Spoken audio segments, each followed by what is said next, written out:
औज़ुबिल्लाहिमिनश्शैतानिर्रजीम बिस्मिल्लाहिर्रहमानिर्रहीम। मेरे भाइयों,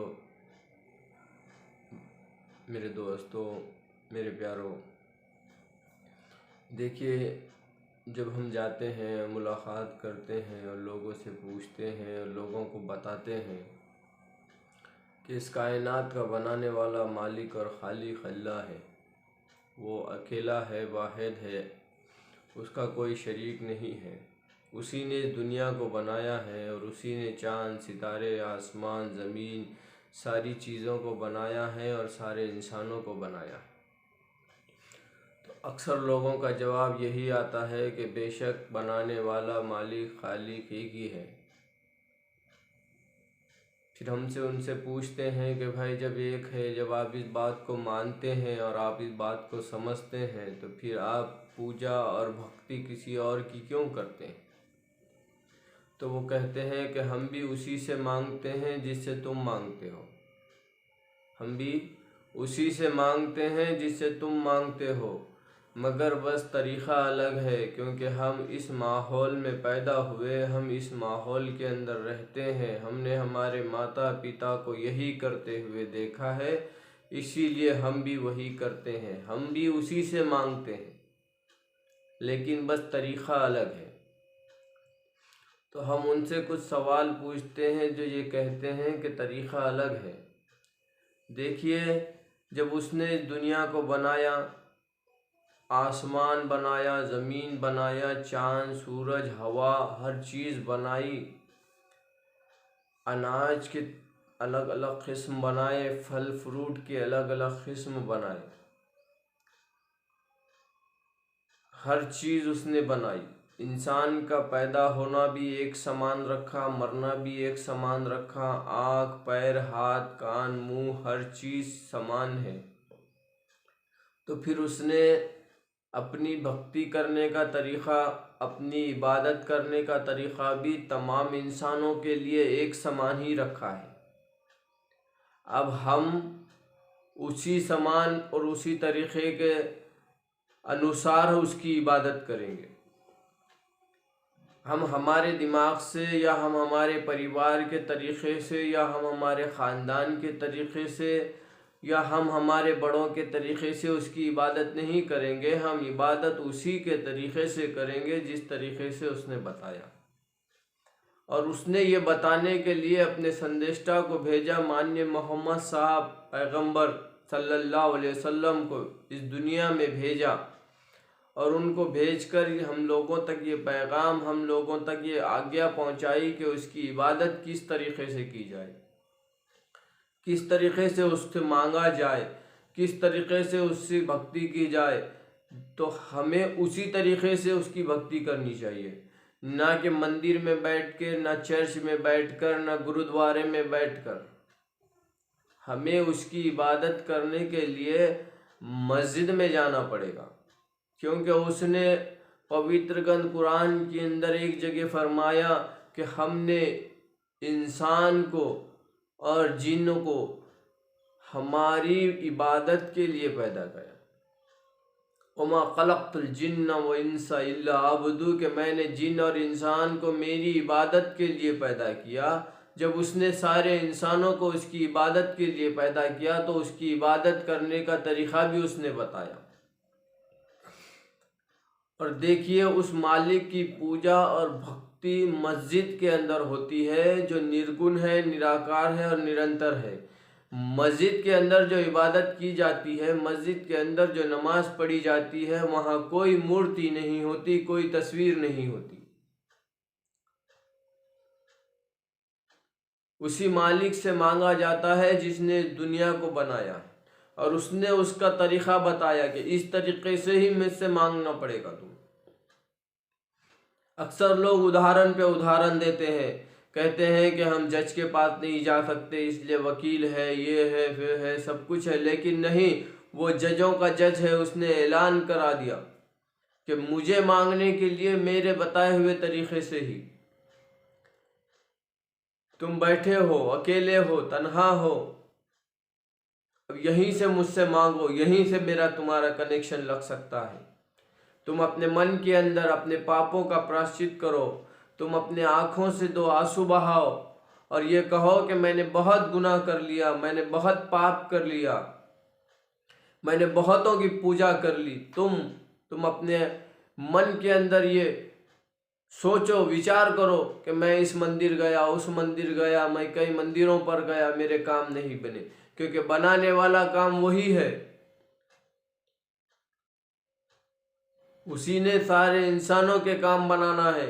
उसकी मर्जी के बगैर किसी का कोई काम नहीं बन सकता।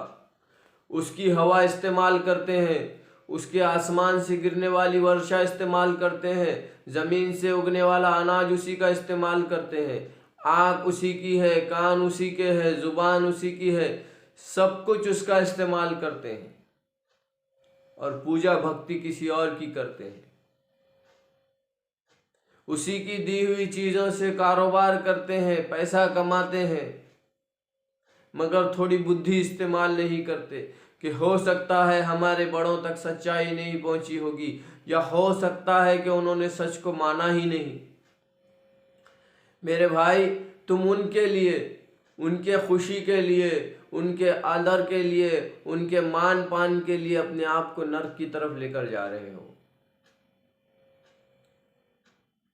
देखिए, एक छोटी सी दुकान हमें किराए पर लेने पड़ती है दुनिया के अंदर। हम एक छोटा सा उदाहरण देते हैं तो हमें उस दुकान के मालिक को पहचानना पड़ता है, उससे बातचीत करनी पड़ती है, उससे मिल कर के, उससे बात करके, उसको सारी उसकी कंडीशन को मान करके वो दुकान हमें किराए पर मिलती है।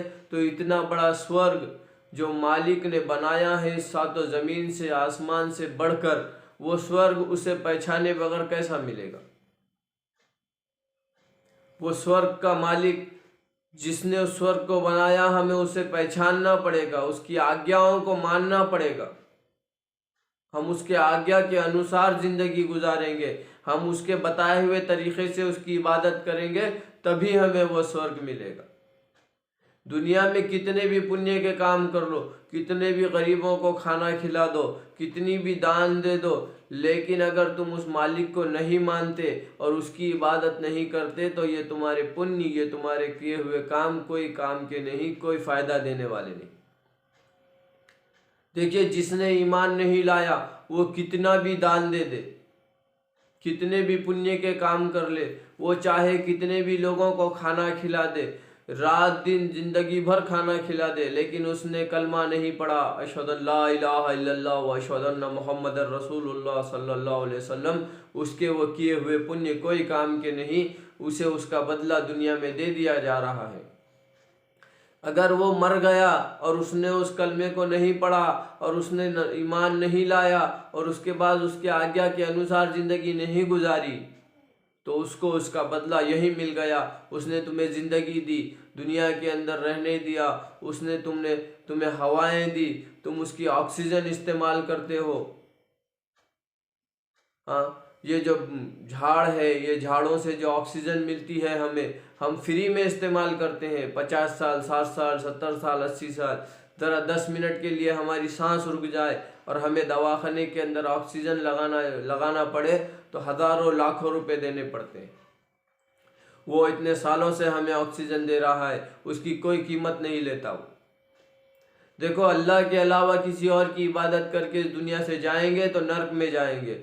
अल्लाह ही को रब मानना है, अल्लाह ही पालनहार है, अल्लाह ही रिस्क का देने वाला है, अल्लाह ही ज़िंदगी का देने वाला है और अल्लाह ही मौत का देने वाला है, और अल्लाह ही जन्नत का देने वाला है और अल्लाह ही दोज़ख में डालने वाला है। लेकिन अल्लाह ने कंडीशंस बनाई है, जन्नत में जाने के लिए ये रास्ता, स्वर्ग में जाने के लिए ये रास्ता और नर्क में जाने के लिए ये रास्ता। देखो, इंसान का सबसे बड़ा दुश्मन राक्षस है। उस राक्षस ने ही हमें बहकाया है।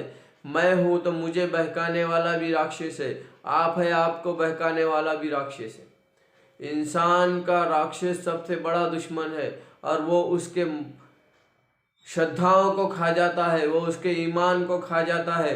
राक्षस इंसान की ज़िंदगी के अंदर अगर कोई चीज़ को खाता है, कोई चीज़ का दुश्मन है, तो उसके ईमान का दुश्मन है। वो ये नहीं चाहता कि इंसान इस दुनिया से ईमान के साथ जाए, वो यकीन के साथ जाए, वो मजबूत अल्लाह की रस्सी को पकड़ते हुए इस दुनिया से जाए, वो इसके लिए पूरी कोशिश कर लेता है।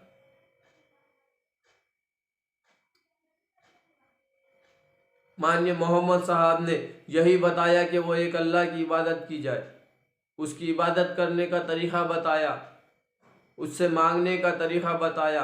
वो ख़ुद भी उसी मालिक से मांगते थे, हर चीज़ करके बताई, सोने का तरीक़ा, खाने का तरीक़ा, पीने का तरीक़ा, बीवी से मिलने का तरीक़ा, बच्चों के साथ बातचीत करने का तरीक़ा, हर चीज़। तो हम यही कहेंगे कलमा पढ़ लो कामयाब हो जाओगे, क्योंकि कलमे में ही कामयाबी है दुनिया और आखिरत की। ये दुनिया के किसी भी कोने में रहने वाले इंसान की कामयाबी अगर किसी चीज़ में है तो वो है कलमा। जो सच्चे मन से कलमा पढ़ेगा और उसके बाद उस मालिक की आज्ञा के अनुसार ज़िंदगी गुजारेगा, वही कामयाब होगा।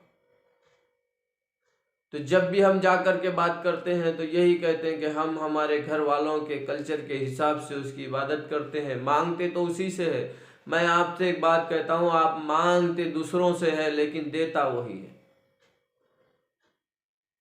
तुम मांगते हो हर दर से, इस मंदिर उस मंदिर, उस मंदिर उस मंदिर, हर जगह चले जाते हो, लेकिन देने वाला वो एक ही है।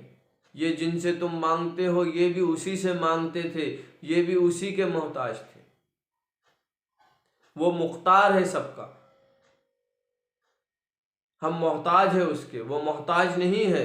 वो हमारे किसी चीज़ का मोहताज नहीं है, वो नारियल का मोहताज नहीं, वो चादर का मोहताज नहीं, वो फूल का मोहताज नहीं।